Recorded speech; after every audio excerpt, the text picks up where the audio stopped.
Can you imagine today's topic? Today, we want to talk to you about fossils. Before the presentation, let me introduce our team members. This is Sarah, and this is Eddie. Hi. And I'm Neil.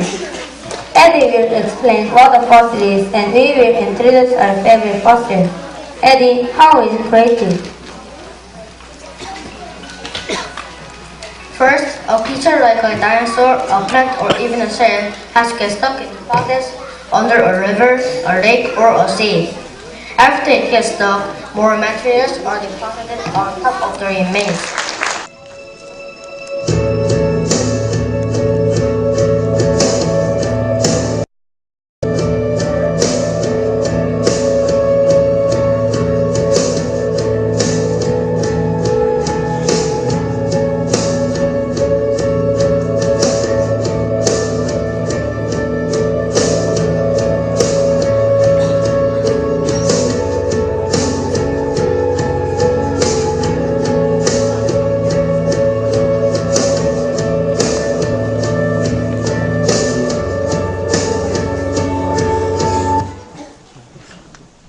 Can you imagine today's topic?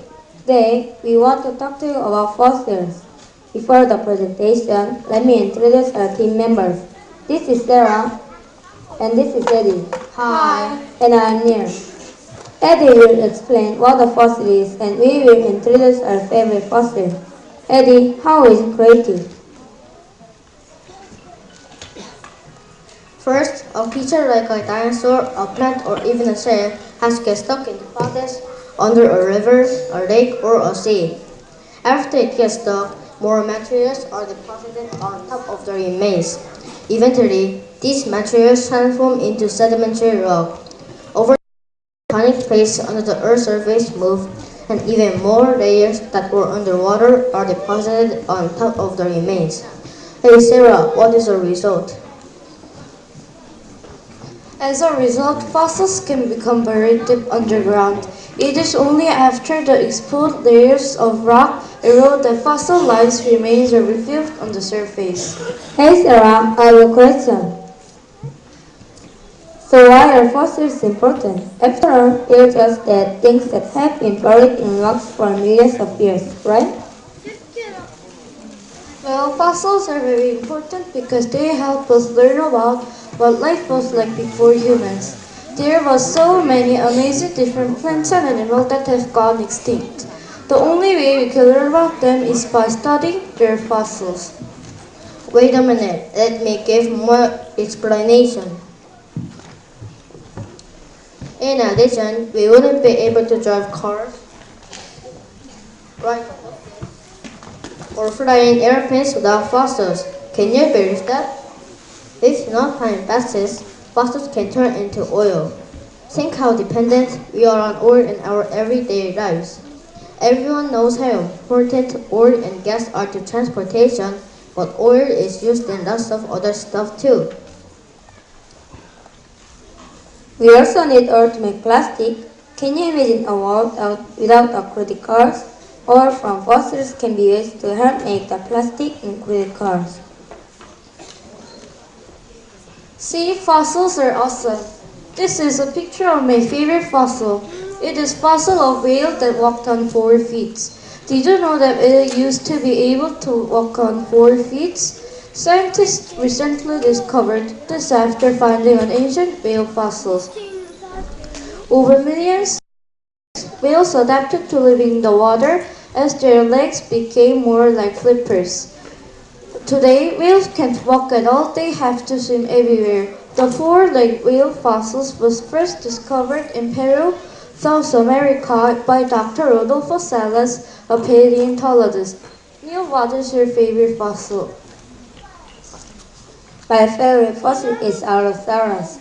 I like Allosaurus was the most powerful of the carnivores during the Jurassic period, 200 to 145 million years ago. Allosaurus was 10 meters tall and weighed over 2 tons. It had a large tail to help it balance. It lived in North America, Africa, and Oceania, and it ate dead animals, herbivorous dinosaurs like Stegosaurus or sauropods, and other carnivores. We know what Allosaurus like to eat from studying fossils. Allosaurus was at the top of the food chain. Hey Eddie, what is your favorite fossil? That's an easy question. My favorite fossils are ammonites. Ammonites were cephalopods, which means they had shells and lived in the water. They are related to squid and octopus. Their disc-shaped shells made them excellent swimmers. Paleontologists think ammonites squirted ink at predators when they needed to escape. When they were hungry, ammonites used tentacles to snatch prey and a sharp beak like a jaw to eat. Ammonite shells continue to grow over time, sometimes up to 1 meter in diameter. The golden age of the ammonite was the Mesozoic era, 252 to 66 million years ago.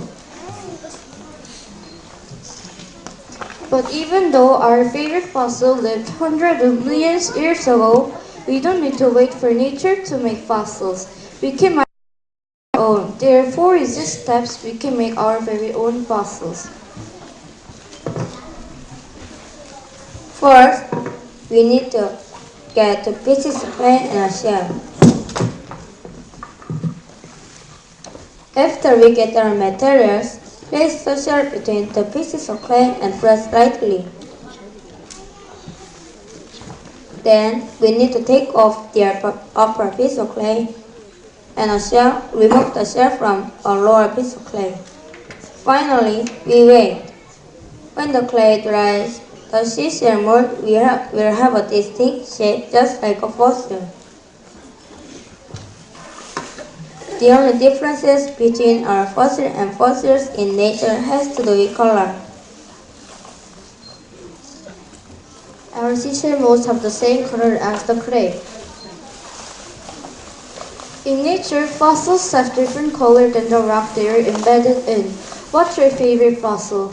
Can you imagine in your head? My favorite fossils are four-legged whale fossils. My favorite fossils are Allosaurus.